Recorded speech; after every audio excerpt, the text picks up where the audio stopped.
मुझसे जबरदस्ती फॉर्म वापस दिलवाया जा रहा है। अमित शाह साहब के लोगों ने मुझे हाईजैक कर लिया है। ये 2-3 तस्वीरें दिखा रहा हूं। एक तरफ बीएसपी सुप्रीमो मायावती की रैली है, दूसरे में राजनाथ सिंह की रैली है और सपा की रैली है। मैं बार बार कह रहा हूं, राजेंद्र प्रसाद सिंह कहते हैं इस देश में सवर्ण लीडरशिप वाली जो पार्टियां हैं, चाहे वो कांग्रेस हो या ममता बनर्जी हो या बीजेपी हो, उसके पास जनाधार नहीं है। जनाधार वाली पार्टी तो बहुजनों की पार्टी है, चाहे सपा हो, बसपा हो, एएसपी हो, डीएमके हो, चाहे आरजेडी हो, जेडीयू हो या रामविलास जी की पार्टी हो।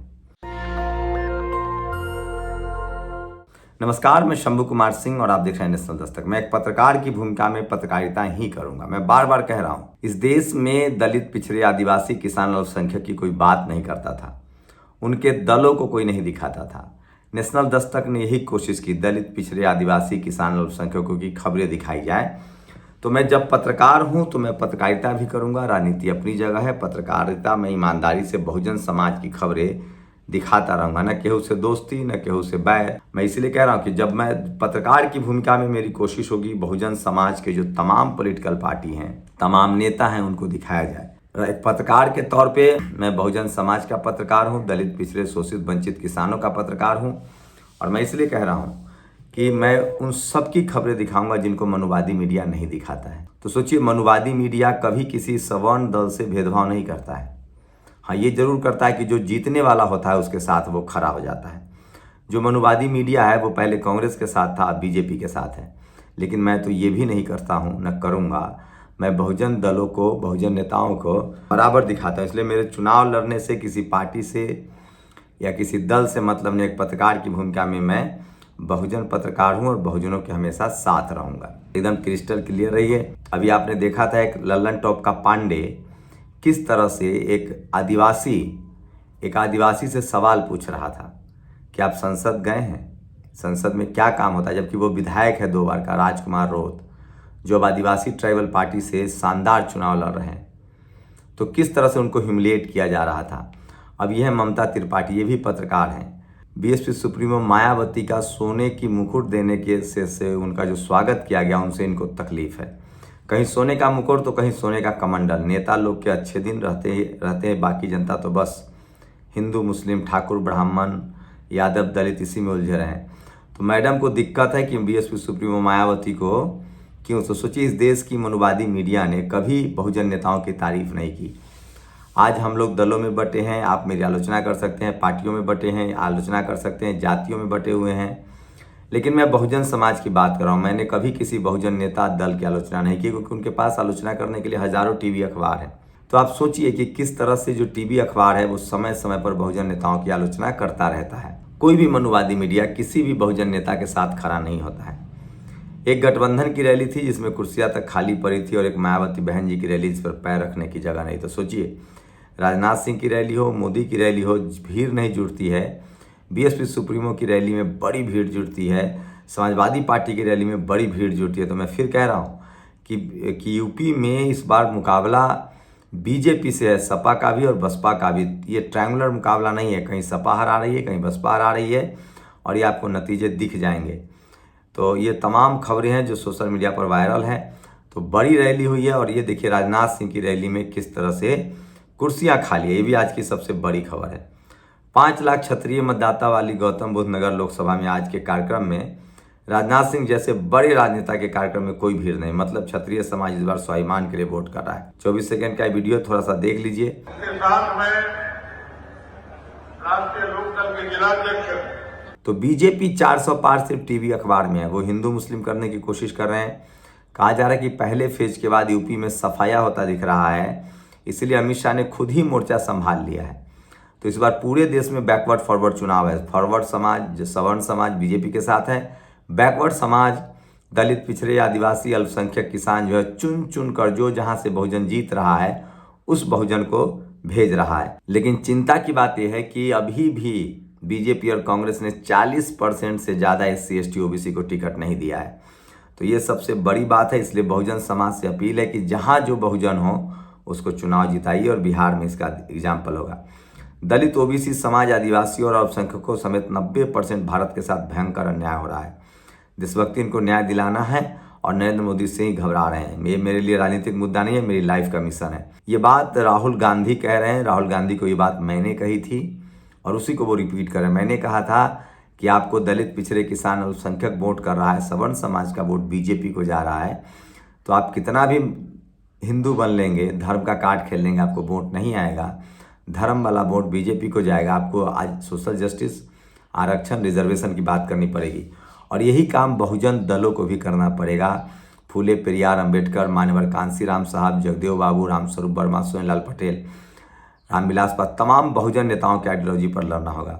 नरेंद्र मोदी ने अपने अरबपति मित्रों को 16 लाख करोड़ का कर्ज माफ़ किया है। सोचिए, 16 करोड़ युवाओं को 1 लाख रुपए साल की नौकरी मिल सकती थी, लेकिन इस पर कोई बात नहीं करेगा। इसलिए मैं कह रहा हूँ कि सोशल मीडिया ही सच्चा मीडिया है, सोशल मीडिया ही बहुजन मीडिया है। 400 पार दिखावा है। बीजेपी जहाँ जनता से डरी हुई है, वही विपक्ष बीजेपी से डरा हुआ है। इसलिए टीवी अखबार को अगर छोड़ दे तो बीजेपी की हालत इतनी बुरी है कि आप अंदाज़ा नहीं लगा सकते हैं। और मैं इसलिए कह रहा हूँ कि ये सारी खबरें आपको टीवी अखबार नहीं दिखाएगा। बीजेपी सिर्फ और सिर्फ टीवी अखबार में जीत रही है, लेकिन आप कल्पना कीजिए कि चुनाव कैसे जीत रही है। ये वीडियो सबसे ज़्यादा सोशल मीडिया पर वायरल है, जो आपने मोन्टाज में भी देखा। किस तरह से खजुराहो में बीडी शर्मा बीजेपी का उम्मीदवार, वहाँ पर्चा रद्द कर दिया गया। किस तरह से सूरत में नोटा है अभी ईवीएम में, तो अभी निर्विरोध घोषित कर दिया गया। अब एक गांधीनगर से एक शख्स है जो कह रहे हैं कि मुझे मेरी जान बचाइए, अमित शाह से मुझे डर है और मुझे मार दिया जा सकता है। तो सोचिए किस तरह से, क्या 400 सीट इसीलिए कहा जा रहा है, क्या बीजेपी 150-200 सीटें जो हैं वो इसी तरह से निर्विरोध जिताएगी और दूसरे का पर्चा खारिज करेगी। तो प्रधानमंत्री के नफरती बयान के खिलाफ 17,000 से अधिक नागरिकों ने पत्र लिखा है। उम्मीद है चुनाव आयोग कार्रवाई करेगा। रवीश कुमार का एक ट्वीट है जो सोशल मीडिया पर वायरल है। लेकिन सोचिए, ये एक नया ट्रेंड है। इससे पहले भी बनारस में ऐसा हुआ था। एक पूर्व सैनिक जो यादव समाज के थे, उनका पर्चा रद्द कर दिया गया था जब उन्होंने भोजन के लिए सवाल उठाया था। तो सबसे ज़्यादा पर्चा दलित पिछड़ों का रद्द होता है। और इसी तरह से सोचिए कि किस तरह से गांधीनगर में पर्चा रद्द होने की जो बात कही जा रही है वो बहुत ही खतरनाक है, डराने वाला है। और क्या नरेंद्र मोदी इस तरह से 400 जीतेंगे, ये सबसे बड़ा सवाल है। एक गुजरात का युवा जो उम्मीदवार है वो किस तरह से रो रहा है, अपनी बात कह रहा है। तो ये सबसे भयानक खबर है जो सोशल मीडिया पर वायरल है। और इसलिए मैं कह रहा हूँ सोशल मीडिया ही सच्चा मीडिया है, सोशल मीडिया ही बहुजन मीडिया है। तो 400 पार क्या पर्चा रद्द करा के किया जाएगा? क्या आपको लगता है कि 200 उम्मीदवारों की पर्चियाँ रद्द कर दी जाएंगी, 300 उम्मीदवारों की पर्चियाँ रद्द कर दी जाएंगी? अभी तो 120 सीटों पर चुनाव हुआ है। और सोचिए बीजेपी किस तरह से यूपी में हार से घबरा गई है कि अमित शाह को खुद मोर्चा संभालना पड़ रहा है। लेकिन ये पर्चा रद्द वाला जो मसला है ये बड़ा गंभीर मसला है। राहुल गांधी के आरोप है वो बहुत गंभीर आरोप है। तो सोचिए ये गुजरात के गांधीनगर का उम्मीदवार है जिसका सोशल मीडिया पर वायरल है कि पर्चा रद्द कर दिया जा रहा है। और सोचिए सूरत में तो अभी नोटा है, पब्लिक नोटा पर ही वोट दे सकता है, तो निर्विरोध कैसे जिताएगा? तो सबसे ज़्यादा सवाल जो है वो पूछा जा रहा है ईवीएम को लेकर, जनता पूछ रही ईवीएम को लेकर।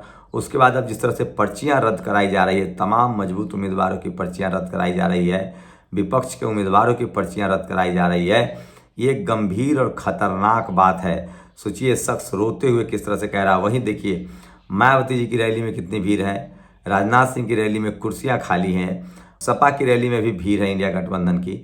तो मैं फिर कह रहा हूँ बहुजन दलों के नेताओं की रैलियों में भयानक भीड़ होती है।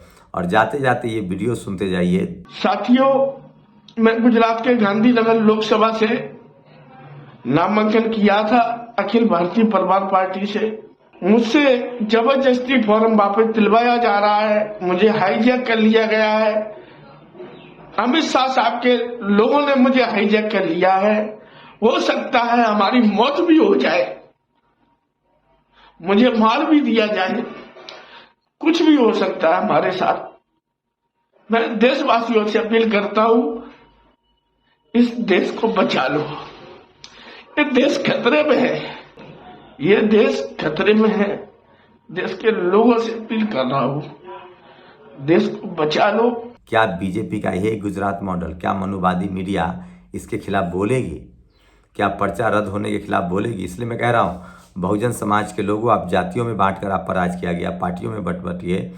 जो जहाँ से बहुजन जीत रहा है उसको जिताइए। 70% जब बहुजन होगा तब जाकर आपको न्याय मिलेगा। नहीं तो मुन्ना शुक्ला जैसे लोग किसी पार्टी से जीते, बीना देवी जैसे लोग किसी पार्टी से जीते, उनका असली ठिकाना बीजेपी है। ये आरक्षण विरोधी लोग हैं, ये संविधान विरोधी लोग हैं, और ये सिर्फ पैसा के दम पर टिकट लेने आते हैं और चुनाव जीतकर हमारे ही वोट से, पार्टी के नाम पर हम वोट कर देते हैं, हमारे ही वोट से ये चुनाव जीतकर हमारे ही संवैधानिक अधिकारों को छीनते हैं। गांधीनगर का ये शख्स किस तरह से रो रहा है और लाचार बेबस है। पर्चियां रद्द करके क्या बीजेपी 200 जीतेगी, 400 जीतेगी? ये सबसे बड़ा सवाल। और टीवी में एक खबर क्यों नहीं है? तो सोशल मीडिया ही सच्चा मीडिया है, सोशल मीडिया ही बहुजन मीडिया है। शुक्रिया। नेशनल दस्तक की आपसे गुजारिश है कि अगर इसको बचाना चाहते हैं तो नेशनल दस्तक को सब्सक्राइब करने के लिए रेड कलर के सब्सक्राइब बटन को दबाएं, फिर बेल आइकन की घंटी दबाएं। नेशनल दस्तक को बचाने के लिए बहुत जरूरी है कि हर खबर को शेयर करें, लाइक करें, कमेंट जरूर करें।